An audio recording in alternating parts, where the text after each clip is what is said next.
Hello everyone, this is Zooc and today I'm bringing you a new drawing video. This one is going to be Gul'dan from the Warcraft universe. Even if you don't play the game, you might be aware that recently an expansion was launched for World of Warcraft called Warlords of Draenor, and I've been playing a lot of it. This is what I usually do with World of Warcraft. I wait until there's an expansion, I play kind of intensively, I get to max level, do a bit of raiding, and then stop until the next expansion. I think it's a healthier way to do it than what I was doing previously with the game, which was playing 16 hours a day non-stop every day, no matter what content there was. Like I was just doing 5-mans leveling alts or farming herbs, and that's a waste of time. So I prefer to sample a bit of the new content and then stop and deal with real life and real issues. So Gul'dan is one of the main villains in this current expansion, but he's always been present in the lore as a pretty major character. So I'm going to talk a bit about the character bio and then we'll move on to other matters. So Gul'dan was originally a member of the Shadowmoon clan. These are orcs, of course, and clans are the social structure of orcs, as is very common throughout many other games in the lores.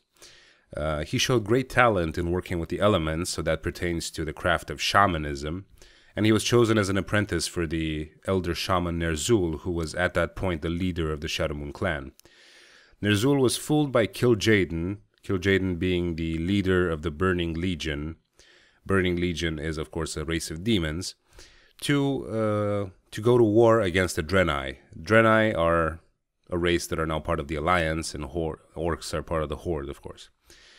So later on, Gul'dan betrayed Ner'zhul because he was very thirsty for power and he wouldn't really accept being second in command to anyone.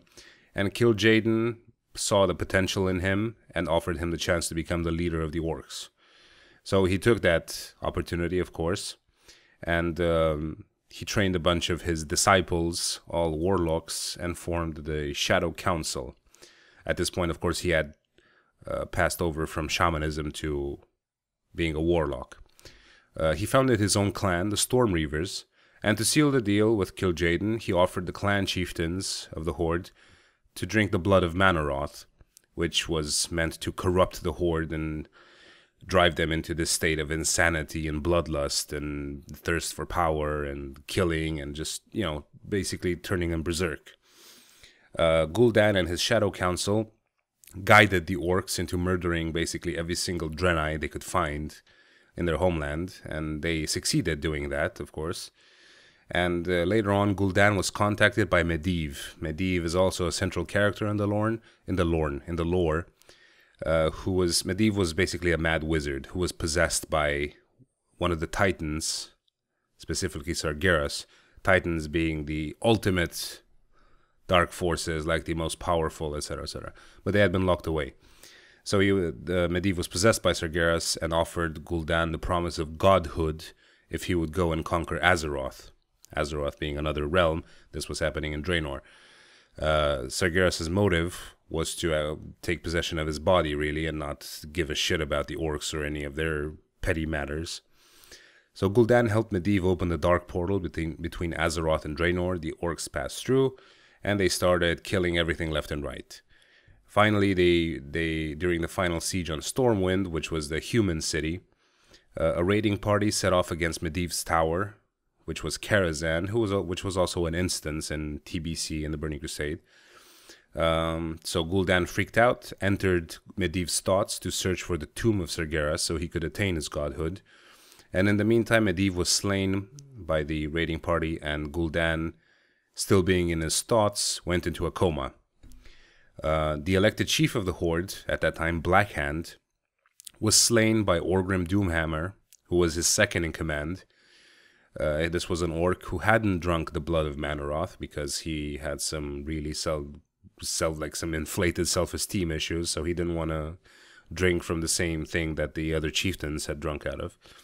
Later on, Gul'dan awoke from the coma, and even though Doomhammer, who became the war chief, could have slain him because he was a pain in the ass, he chose not to.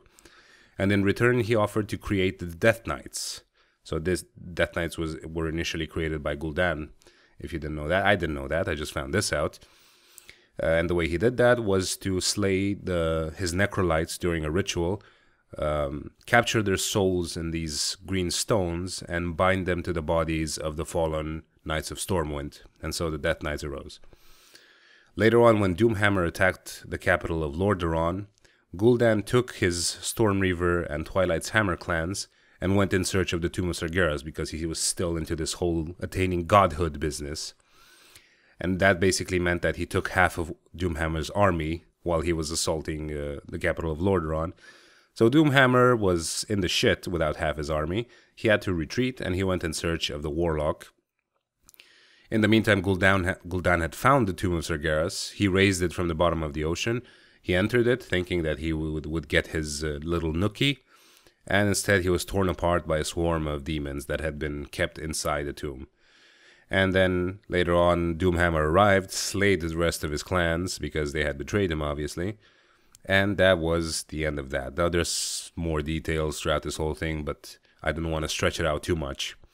So Gul'dan, of course, is a typical evil villain, thirsty for power and whatnot, so he kind of got what he deserved. But he appears throughout the expansion now. Basically, the Warlords of Draenor happens in an alternate timeline where one of the... I can't remember which name exactly. Hellscream travels back in time to warn his father to not drink the blood of Manoroth, and like a separate division of the Horde is formed. And so this is the action that's happening now in the expansion.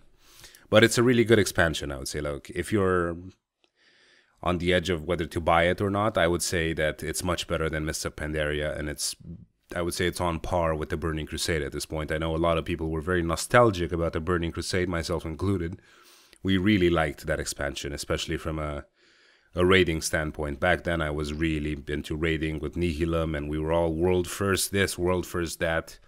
But in the meantime, the Burning Crusade was kind of a nice expansion overall, and then what happened after that was kind of a joke, really. But I think Blizzard has learned their lesson, and they're listening to the people, and they made something that's actually quite enjoyable to play now. So yeah, that's it for Gul'dan. Now, destroying took about 6 hours and 20 minutes, a bit more than I was planning on, but it's a very detailed character and a central villain in the game, so no problem there. Now let's talk about other stuff. So the last video I made, which was a few days ago, I asked people to vote on a straw poll as to what kind of content they would like to see on my channel. Now, this is generally a bad idea to do as a YouTuber. You don't want to turn your channel into a democracy and let people dictate what you make. But I was at a point where I just was unsure of how things were going. And in the end, I came to the conclusion based on the comments, the many comments. Thank you for taking the time to write that. And the many votes, that basically what I'm doing is alright. Like, I'm not really gonna change any content.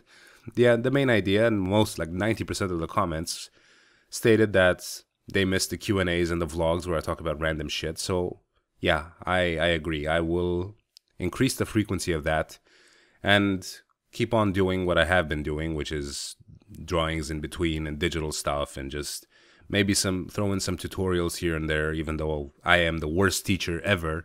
I cannot teach anyone anything. I just have no patience for it, but people want that, and I have no problem giving it to them. That sounds weird, but yeah. So yeah, thanks for giving me the feedback, and it's not as bad as I thought. Like, I thought people would want some stuff that I have no connection with, but they're basically okay with what I've been doing, so here goes that. Other than that, well, there's not much else. I've just been playing WoW the past few days and looking up stuff that I would cook in Prague when I go there in January. I'm really hyped to film cooking with Zooc over there. Like, you have no idea how fun that is for me. Like, if I could do that full time on my channel, just turn it into a cooking channel, I would do so in a heartbeat. But unfortunately, cooking takes a lot of money to buy stuff and a lot of time, and in the case of a potential failure, then that video is basically trash. But yeah, I will definitely enjoy doing that while I'm there, because my girlfriend, let's just say, she doesn't have very much experience traveling and sampling different foods. And even now, when I was there and I made a bunch of stuff that she had never had before, she was really into it and very hyped and basically liked everything I made, and it was awesome. And I had a really good run with cooking. Like, everything I made was fucking spot on. So I will definitely repeat that performance when I live there for a month. So anyway, thanks for watching. Please rate that shit if you enjoyed it, and I'll see you for my next video. Probably a Q&A, because that's what the people want. So there we go. I'll see you guys later. Bye-bye.